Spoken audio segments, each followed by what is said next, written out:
Hoje, culpar o Venâncio ou apresentar o Venâncio como o causador de tudo isso. Venâncio não é o problema disto. O grande problema de Moçambique neste momento é a exclusão social, a exclusão econômica, a falta da resposta das questões básicas da juventude e da população moçambicana. E qualquer líder que puder aparecer a chamar a atenção a estas questões vai ter o suporte dos cidadãos.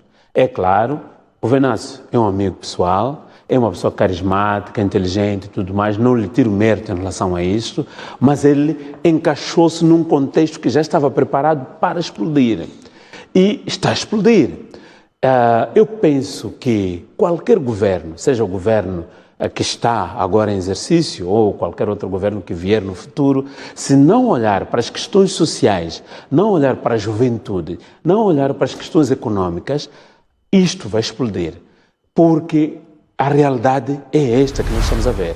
Então, nós podemos culpar o Venâncio, dar responsabilidade a ele e até podemos retirar ele do cenário político, mas o problema não vai parar, não é? Eu vivenciei e testemunhei manifestações em 2008 nesta cidade de Maputo e depois em 2010 manifestações populares nesta cidade de Maputo. Aquelas manifestações nem tinham líder. Não houve ninguém que chamou aquelas manifestações. Aconteceram de uma forma espontânea, porque as pessoas estão cansadas de ter um sistema político, um governo, que não responde aos seus problemas. Pois. E, pelo contrário, agrava os seus problemas. Então, nós temos chamado a atenção aos governantes. Olha, no meio do exercício da governação, não pense que o povo é um instrumento só de sugar. O povo é um instrumento, são sujeitos de direitos que devem ser realizados os seus direitos. Pois, e direitos básicos, educação, saúde, habitação, emprego, essas questões são fundamentais. Se tu satisfazes isso ao povo, faz o que tu queres. Num momento como este em que vivemos, olhamos as causas, algumas são as que mencionou, é importante também olhar os efeitos e as consequências, o impacto disto sobre a imagem do país, sobre a economia, sobre as infraestruturas? Bem, isso é muito importante porque neste momento nós estamos a falar do nosso Estado em duas perspectivas. A primeira é que o Estado moçambicano é um dos 10 mais pobres do mundo. Não é muito significante, digamos assim, na conjuntura global de todos esses países que existem. Nós estamos na lista dos 10 últimos e eles olham e tratam das questões com os principais países que são atores decisivos, digamos assim, na conjuntura global. Por um lado. Por outro lado, Moçambique é um dos países que está a sair desta lista de 10 países mais pobres para entrar nos países mais significantes por conta dos seus recursos. Então, se os nossos dirigentes não olham para isso, podem votar no nosso país digamos assim, a um lugar mais reles, digamos assim, da situação econômica global. Por quê? Olha, ninguém quer investir num país sem segurança, ninguém quer investir num país onde os governos não são governos que olham para a questão dos direitos humanos. Há 10, 20, 30 anos atrás, direitos humanos era uma questão do primeiro mundo, mas hoje já não. Direitos humanos é uma questão global, porque a questão de direitos humanos passou a ser uma questão transversal. A sustentabilidade, digamos assim, da humanidade, do globo terrestre, onde nós nos inserimos, depende também de tratar bem as pessoas que estão lá. E os nossos países não estão a olhar nisso. Estão a pensar que, a questão de direitos humanos é para o primeiro mundo. Não. É que o primeiro mundo não vai conseguir interagir conosco. Deixa-me falar-te uma coisa. Uma das grandes... Duas multinacionais que têm investimentos em Moçambique foram multados em bilhões de dólares por terem violado os direitos humanos cá. Não posso falar os nomes para evitar criar problemas. Eles violaram os direitos humanos cá, os seus olheiros, organizações da sociedade civil, escreveram sobre isso, foram condenando os seus países em bilhões de dólares, inclusive investidores saíram. Então, esta questão de direitos humanos, da valorização da dignidade da pessoa humana, da valorização do meio ambiente, da harmonia, da paz e bem-estar, já não é uma questão nacional, é uma questão global. E nós temos que olhar para isso como se nós tratamos bem os nossos cidadãos, é uma forma de nós também sabermos estar no contexto global. Pois. Então, Moçambique, apesar de ser um país que está, digamos assim, na parte mais baixa do globo, tendo em conta o seu o nível de desenvolvimento, é um país que está a procurar espaço, tendo em conta os seus recursos. Então, para nós valorizarmos esta questão dos recursos potenciais que nós temos, também temos que olhar para boa governação, direitos humanos, respeito à lei, não valorização de grupos de influência, como grupos políticos, religiosos, econômicos, que não respeitam o contexto legal. Muito bem. Isaú Costa, neste momento em que estamos nesta crise, há vários aspectos que se discutem. As causas da crise, os efeitos ou as consequências da crise que estamos a viver, e também se discutem as soluções. Para si, neste momento, o que é prioritário a discutir? Os impactos disto, os efeitos disto, a economia, a imagem do país, para depois da crise discutirmos as causas e pensarmos nas soluções. Como é que nos estruturamos para sair disto? Bom, muito obrigado pela esta questão. Eu penso que esta questão não pode ser tratada, ou seja, não pode ser tratada de forma concatenada. Ou seja, agora vamos olhar as causas, depois vamos olhar o que é que está a acontecer, ou seja, os efeitos de tudo isto, e depois vamos sentar num outro momento, como estão algumas pessoas a sugerir, para depois encontrarmos soluções para o país. Acredito que Moçambique é um país já com alguma maturidade política, temos quadros e temos pessoas muito pensantes no país.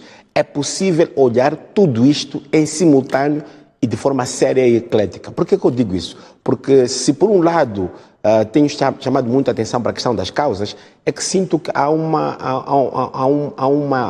vertente para se olhar muito para a questão das consequências, ou seja, estamos só a olhar que a economia está a perder milhões, temos infraestruturas destruídas, temos esta situação, temos que repensar o país quando começam a pensar em soluções.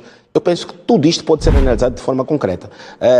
Há prioridades que devem ser definidas? Pelo menos uma das primeiras prioridades que deve ser definida nós assistimos que algumas manifestações têm um caderno reivindicativo, ou seja, de coisas que podem ser discutidas de âmbito nacional entre todos nós. O que eu pergunto é, este caderno reivindicativo é execuível? Pode ser discutido de facto? Vamos discutir e vamos arranjar soluções para ele? Sim ou não?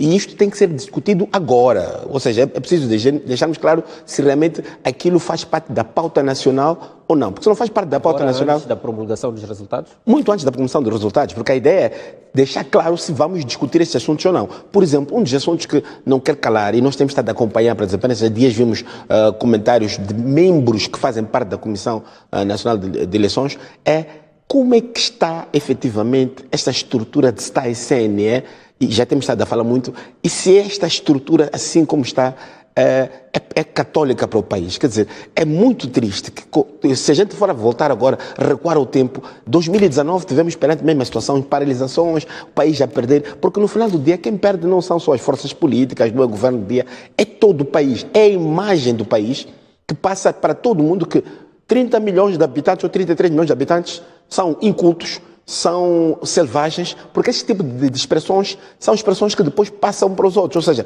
como é que vocês moçambicanos estudam tanto, dizem que são muito inteligentes, mas não conseguem resolver problemas básicos do país? Mas depois temos nações dentro da própria África Austral com 1 milhão de habitantes, com 1,5 milhão de habitantes, que conseguem resolver. Então, o problema parece-me a mim que já não é uma questão de não saber resolver, parece que é uma questão de não querer resolver. Ou seja, às vezes decidimos discutir consequências, às vezes voltamos, queremos analisar as causas e depois começamos a tentar empurrar para possíveis soluções perante acordos que vamos estabelecer no futuro. Nós temos que ser sérios e olhar o que é que está a passar. Existe um caderno reivindicativo, é um caderno reivindicativo real. Estamos perante este problema porque nós não conseguimos dizer claramente qual é que é o real problema. Por exemplo, o nosso real problema, e o Duma chamou a atenção, sobre a questão da pobreza, isto é patente e é real. Quer dizer, nós temos... neste momento, o que é que discutimos primeiro? Por exemplo, problemas socioeconómicos É assim, que nós temos que ser, discutimos a questão eleitoral. Nós temos que ser honestos intelectualmente. Não é possível, com um governo a terminar o seu mandato, resolvemos problemas socioeconômicos num período de 2, 3 meses. Isso é uma falsidade ao mais alto nível. Estes problemas não vão ser discutidos. Podemos atacar o principal problema, ou seja, eleitoral. Que é o problema eleitoral. Quer dizer, eu pergunto às pessoas, qual é que é o problema de discutirmos de forma clara o problema eleitoral e apontarmos para a instituição que nós criamos no país, que é o CNE, para resolver esse problema? Porque eu sinto que esta ideia de atirar tudo para o Conselho Constitucional, nós temos que saber que o Conselho Constitucional, no final do dia, funciona como um órgão jurisdicional. O Conselho Constitucional vai dar a justiça consoante aquilo que lhes deram.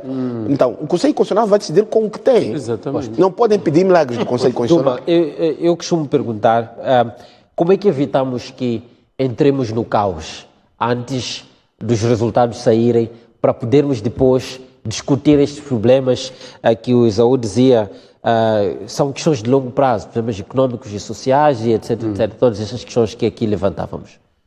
Bem, são 2 pontos que eu posso apresentar. O primeiro é que, neste momento, não temos como evitar o caos. Porque nós descredibilizamos as nossas instituições e a nossa liderança. É por isso, olha, os nossos líderes não estão a falar, não é porque não querem falar, sabem que ninguém vai ouvir. Criaram um cenário de descredibilização. O cidadão no Estado tem que ouvir os seus líderes. Naquela altura, não sei se é porque eu era mais pequeno, não, mas quando diziam que o presidente Samora, o presidente já não havia de falar, nós até arrumamos uma cadeira, o caso de tomar banho, usar uma camisa bonita, sentar. Ele lá, o presidente, a falar, ele nem sabe que eu estou a ouvir, mas eu estou ali atento. Hoje, ninguém dá crédito a isso. Por quê? O que dizem, depois não se implementa, depois não se transforma em políticas públicas que têm impacto na sua vida. Então, nós criamos instituições, criamos lideranças que não têm credibilidade no cidadão. Este é o primeiro problema. Então, eu acho que a liderança que foi eleita nestas eleições tem este desafio em trazer, em primeiro lugar, credibilidade nas instituições públicas. O Conselho Constitucional, os tribunais, CNE, devem ser instituições que, quando dizem que vão dizer alguma coisa, nós ficamos atentos para ouvir. E não vamos, quando dizem que vão falar, vão trazer, já sabemos. E já sabemos o que vão dizer, como é que vão dizer, e quem ganhou, quem não ganhou, enfim. A credibilidade das instituições e a credibilidade da liderança. Nós estamos nesse impasse, que é muito grande. Não vai se resolver nessas eleições, eu disse muito bem, não é uma coisa de 2, 3 meses. Pois. Entretanto, eu penso que todo o povo moçambicano tem que estar numa situação de serenidade. Vamos esperar, ouvir. Neste momento estamos a depender muito do Conselho Constitucional. Vamos esperar o Conselho Constitucional trazer o seu acórdão. É verdade que nestes últimos 2, 3 anos, os acordos que nos trouxeram pareciam uns drafts de coisas não bem estudadas. Neste momento, por ser o único órgão, digamos assim, chamado de última instância, como um tribunal eleitoral da última instância, devem trazer um acórdão aglutinador, um acórdão unificador, um acórdão pacificador, um acórdão que traz Moçambique para frente. Nós esperamos, as nossas últimas esperanças estão neste Conselho Constitucional. Pois. E a partir dele, começamos a construir um Estado onde os cidadãos podem acreditar nas instituições estatais, sobretudo nas instituições democráticas, tribunais, Conselho Constitucional, CNE e outros, e depois acreditar nas lideranças. Uma coisa é termos um líder que fala e as pessoas não lhe dão legitimidade. A liderança não é uma questão só de ser empossado. A liderança é também representar o povo que tu vais liderar. E isso está a faltar um pouco. Então, eu acredito que, neste momento, o único